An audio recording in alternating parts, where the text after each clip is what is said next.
Waiting शिक्षक संवर्ग 2023 के अभ्यर्थी रीवा पहुंचे और भाजपा कार्यालय में सांसद जनार्दन मिश्रा को ज्ञापन सौंपा। दरअसल उच्चतर माध्यमिक शिक्षक भर्ती वर्ग 2023 में द्वितीय काउंसलिंग स्वीकृति पदों में भर्ती की मांग को लेकर ज्ञापन सौंपा है। शिक्षकों ने बताया कि उच्चतर माध्यमिक शिक्षक भर्ती वर्ग 2023 में पात्रता परीक्षा के बाद चयन परीक्षा ली गई। सभी अभ्यर्थी चयन परीक्षा उत्तीर्ण हैं। यह परीक्षा 6 वर्षों के बाद आयोजित कराई गई थी। 2018 और उससे पहले पात्रता परीक्षा के आधार में नियुक्ति दी जाती थी। मध्य प्रदेश के इतिहास में पहली बार यह हुआ है कि दो परीक्षाएं ली गई, जिसमें उत्तम अंक पाने के बाद भी सिर्फ 2901 पदों में ही नियुक्ति की गई। रीवा पहुंचे वेटिंग शिक्षक संघ के लोगों ने बताया कि स्कूल शिक्षा विभाग में 27 दिसंबर 2024 के अनुसार 48,223 पद हैं। जनजातीय कार्य विभाग में 6 दिसंबर 2024 के अनुसार 10,501 पद रिक्त हैं। शिक्षकों ने मांग की है कि गरीब, वंचित और शिक्षा के अभावग्रस्त बच्चों के हितों को ध्यान में रखते हुए तथा वेटिंग अभ्यर्थी की पीड़ा को समझते हुए जल्द से जल्द राजपत्र में स्वीकृत पदों के साथ द्वितीय काउंसिल करवाई जाए, जिसमें उनकी वेटिंग क्लियर हो सके और शिक्षकों की कमी से जूझ रहे मध्य प्रदेश को योग्य शिक्षक मिल सकें। आपको बता दें कि रीवा, सीधी, सतना, शहडोल, उमरिया, पन्ना, छतरपुर से पुरुष और महिलाएं पहुंची थी, जिनके साथ 6 माह के बच्चे भी दिखे। की जो तिथि है, जो डेट था वैलिडिटी का, और हम लोग ओवर एज हो जाएंगे और अगर आप सहयोग नहीं करेंगे सर तो हम नहीं कर पाएंगे। और हम लोग दो फ्री मेंस निकालने हैं सर बहुत दिनों से परेशान हैं। आपके रहते हुए इतना हो जाता सर, आपके पास भी हम कई बार आ चुके हैं और ये स्वीकृत पद हैं जो अपने 54,224 पद स्वीकृत पद हैं सर। ये दो साल से हम लोग भटक रहे हैं। उसे इसमें तो मोदी 18,000 पद थे। इसके बाद 4,000 पद बढ़ा के पदवृद्धि करके और भर्ती की गई। इस बार 23 में 2 परीक्षा देने के बाद मात्र 3,130 पदों पे भर्ती हुई है। हम लोग दर दर भटक रहे हैं सिर्फ इस आस में कि जो गजट में निकाले गए 58,000 पद हैं जनजाति विभाग और शिक्षा विभाग मिला करके, उन पर किसी तरह हमारी नियुक्ति हो जाए। सर, इस प्रयास में आज माननीय शुक्ला जी से भी मिले, डिप्टी सीएम साहब से, सांसद जी को भी हमने ज्ञापन दिया। हम लगातार प्रयास कर रहे हैं सर। रीवा में हम तीसरी चौथी बार मिले हैं सर। मोदी जी की गारंटी जो थी कि 60,000 पद भरे जाएंगे 2023 अप्रैल में उन्होंने कहा था, उनकी गारंटी भी फेल हो रही है। अभी आप लोग क्या कर रहे हैं? सर, हम लोग बस प्रयास कर पा रहे हैं। 29 की 29 सीटें भाजपा को मिली हैं इस बार। नई शिक्षा नीति लागू है, उसके तहत कहीं पर भी कोई भी वैकल्पिक व्यवस्था नहीं है। शिक्षा व्यवस्था दुरुस्त करनी है। नई शिक्षा नीति लागू हो रही है, हमारे सीएम साहब कह रहे हैं, पर हमें रोजगार नहीं मिल रहा है सर। हम भटक रहे हैं और सिर्फ भटक रहे हैं। 2018 में सर 10,000 तक की रैंक क्लियर हुई थी और 2023 में मात्र 10-12 की रैंक क्लियर हुई। क्या माना जा रहा है, सरकार जानबूझकर नहीं कर रही है या फिर और कोई? हम तो यही कहेंगे, सरकार जानबूझकर हमारी बातें सुनना नहीं चाह रही।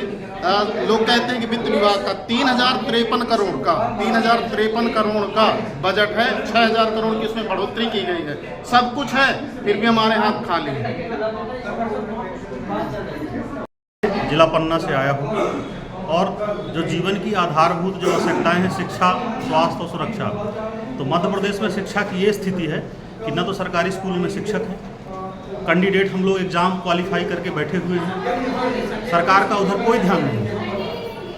वहीं दूसरी ओर देखिए, लोकसभा और विधानसभा में अगर एक दिन का कोई भी पद रिक्त रखते हैं, कोई भी पद एक दिन का भी रिक्त नहीं रखते, तुरंत आचार संहिता लगा कर चुनाव होते हैं और पद भर लिए जाते हैं। लेकिन वहीं शिक्षा विभाग में, चाहे स्वास्थ्य विभाग में, किसी भी विभाग में आप देखिए तो वैकल्पिक व्यवस्था, अतिथि व्यवस्था चला कर किसी तरह से काम चलाया जा रहा है। वो भी 6-6 महीने स्टाफ की अपसेंट रहती है। 6 महीने गुजर जाते हैं तब स्टाफ की भर्ती होती है। शिक्षण व्यवस्था पूरी तरह से समाप्त हो रही है और हम लोग अच्छे नंबर लाने के बावजूद भी बिल्कुल उम्र के अंतिम पड़ाव पर पहुँच चुके हैं। क्या अति विद्वान लोग अच्छे नंबर नहीं लाते हैं?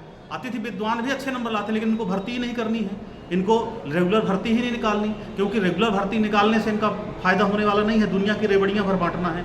शिक्षा विभाग में स्थायी व्यवस्था नहीं लाते हैं। अगर हम लोग वर्ग 1 के वेटिंग कैंडिडेट हैं। हम लोग पिछले 2 साल से परेशान हैं। हम लोग कहाँ नहीं गए, भोपाल, उज्जैन, रीवा, जहाँ भी हमसे बन पड़ा हम सब जगह गए हैं, लेकिन हमारी कोई सुनवाई नहीं हो रही है। इतने ज़्यादा पद रिक्त होने के बाद भी 58,000 पद रिक्त है, लेकिन उसके बाद भी हमारी कोई सुनवाई नहीं हो रही है। कभी बोलते बजट का इशू, बजट का तो कोई इशू ही नहीं है, क्योंकि इस बार बजट बढ़कर आया है शिक्षा क्षेत्र में। तो हम लोग बहुत ही ज़्यादा परेशान हैं। हमें सिर्फ और सिर्फ अपनी नौकरी चाहिए, और हम लोग 2-2 पेपर क्वालिफाई करके आए। इससे पहले तो 2-2 पेपर नहीं होते थे, सिर्फ 1 पेपर होता था, लोगों को नौकरी मिलती थी। हमें क्यों नहीं मिल रही है? क्या गलती हमने की है? मध्य प्रदेश की जनता है बस इसलिए। किस वर्ग के आप? हमने शिक्षा विभाग में वर्ग 1 का जो पद होता है उसके लिए फॉर्म भरा था, पेपर दिया, लेकिन उसके बाद इतने कम पद थे कि हम लोग सर पकड़ के रो रहे हैं। कितना वर्ष हो गया? 2 वर्ष हो गया सर। 2 वर्ष से लगातार परेशान है। ये ओवरएज की बात आ रही है? हाँ सर, बिल्कुल। भर्ती परीक्षाएं 6 साल 7 साल में एक बार निकलती हैं। अब जब अगली बार भर्ती परीक्षा निकलेगी, हम ओवरएज हो चुके होंगे, हम पेपर ही नहीं दे पाएंगे। क्या गुनाह है हमारा? 15 साल में 1 बार 2 बार पेपर होता है। क्या करें सर, हम बताइए। अभी क्या मिला आश्वासन? अभी मिला है आश्वासन की देखेंगे, करेंगे। इसके आश्वासन पूर्व कई राजनेता हैं, उनसे मिले होंगे आप लोग, तो क्या मिला उसके लिए आश्वासन?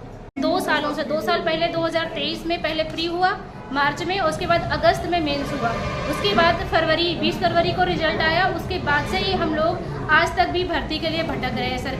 मोदी जी ने कहा कि रोजगार की गारंटी है, हम 1 लाख भर्तियां करेंगे, रोजगार देंगे, और हम लोग ओवर एज हो जाएंगे। कुछ दिनों में हमारे एग्जाम की डेट एक्सपायरिंग हो जाएगी, फिर अगली भर्ती कब आएगी किसी को कुछ नहीं पता, तो हम कब तक कैसे भटकेंगे? और जब अगली भर्ती आएगी सर, हम लोग ओवर एज हो जाएंगे। आप लोग कहाँ से आई हैं और कब से राजनेताओं के पास जा रही हैं? सर, जब से रिजल्ट आया है और जब से पहली काउंसलिंग और उसके बाद दूसरी काउंसलिंग में जब हम वेटिंग में चले गए, तो फिर उसके बाद जब स्वीकृत पद है, राजपत्रित पद है, गजट में पेश किया गया है कि इतने पद स्वीकृत हैं, 58,000 पद खाली हैं, और उन्होंने स्वीकृत करके दिया है कि इतनी भर्ती हमें करनी है। उसके बाद भी कुछ भी नहीं हो पा रहा है सर, सेकंड काउंसलिंग हो नहीं पा रही, और हम धीरे धीरे ऊपर। कहाँ से आई हैं और आप? सर, मैं उमरिया जिले से हूँ। कितने लोग ऐसे हैं जो?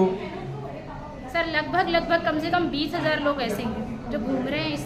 क्या नाम है आपका? सर, मेरा नाम रुबिया है। न्यू खुशी मोबाइल जंक्शन एवं फर्नीचर हाउस।